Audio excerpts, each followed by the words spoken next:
not to delay with the Deputy Kenny, who has 15 minutes, and in the meantime others might think of sharing to accommodate all. Thanks, Les Ciancala. You're sharing. Thanks, Les Ciancala. Ciancala, I'd just like to welcome everybody in the public gallery here today. Usually this is a very quiet place and a kind of a lonely place, but it's great to have you here, and it's good to see us. It's good to see us between friends. Just the next thing, I'd like to thank the other political parties facilitating this private members. It's been kind of fast-tracked, and I actually commend other political parties that have made that happen.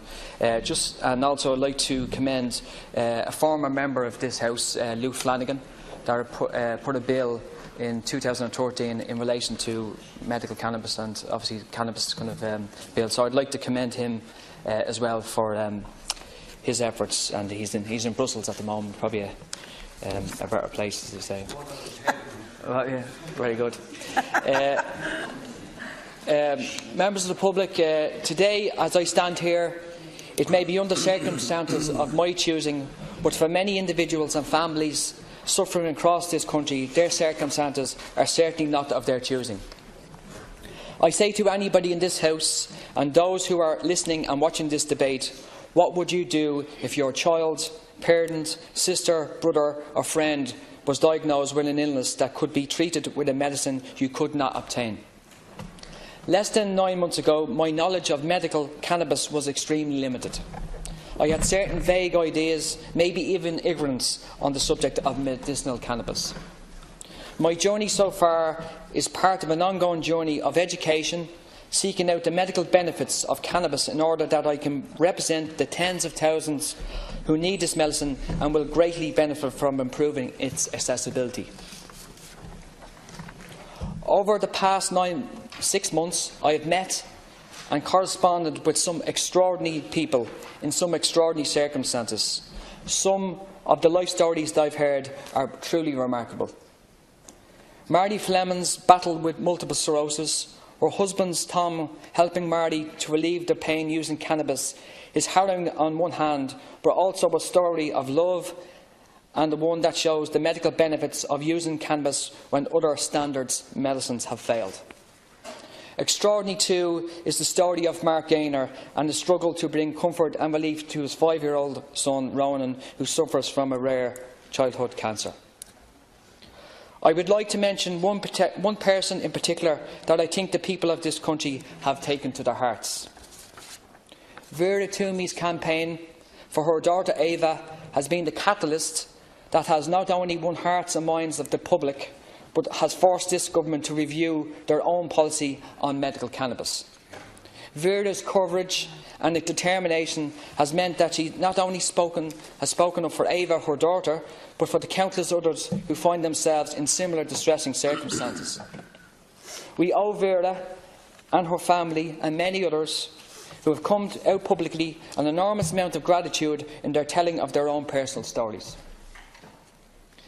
Back in the 19th century, a man probably largely forgotten in Irish history, William Brooke O'Shaughnessy, a doctor from Limerick, in the early part of the 19th century popularised medical cannabis. Dr. O'Shaughnessy's vision and forward thinking encouraged modern medicine to engage with the healing benefits of cannabis. His legacy still lives on, and his contribution for the greater good in treating people with medical cannabis. Unfortunately, however, over the past 5 decades, the cannabis plant has been stigmatised, criminalised and demonised by governments and corporations with their own vested interests. The war on drugs has been a miserable failure all over the world, and governments are now picking up the pieces. Ciancala, this bill provides that patients can receive a legally protected, secure supply of quality-controlled cannabis-based medicine that is safe and effective. This includes provision for a regulatory authority to issue licence for importation and supply to ensure products are labelled accurately for contents including THC and CBD, the 2 best studied cannabinoids with established medicinal value.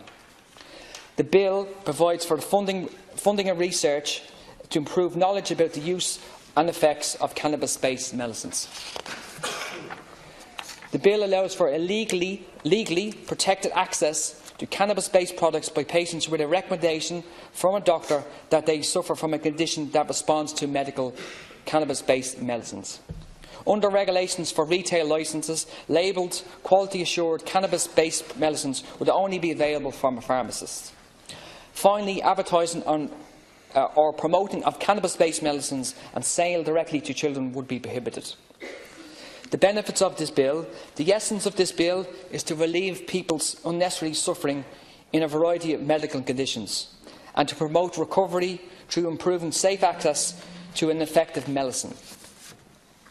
The recent report to the UK All-Party Parliamentary Group for Drug Policy Reform, the Barnes Report, reported evidence for the medicinal use of cannabis-based products in a wide range of medical conditions, such as chronic pain, spasticity, nausea and vomiting, particularly in the context of chemotherapy, cancer, fibromyalgia, epilepsy and Parkinson's disease, and the list goes on and on and on.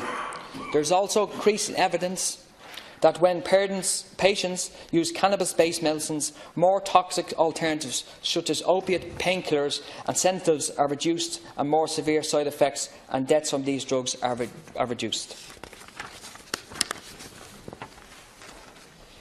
It is generally remarkable and amazing medical advantage that no patient has ever died as a result of using cannabis. In conclusion, there is a tide in the affairs of men which, taken at the flood, leads on to fortune.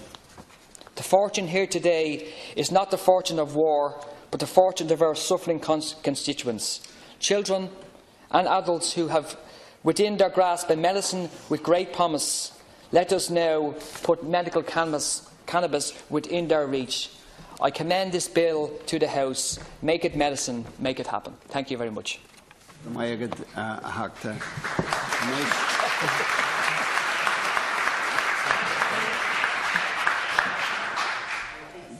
Minister Harris, 15 minutes. Okay.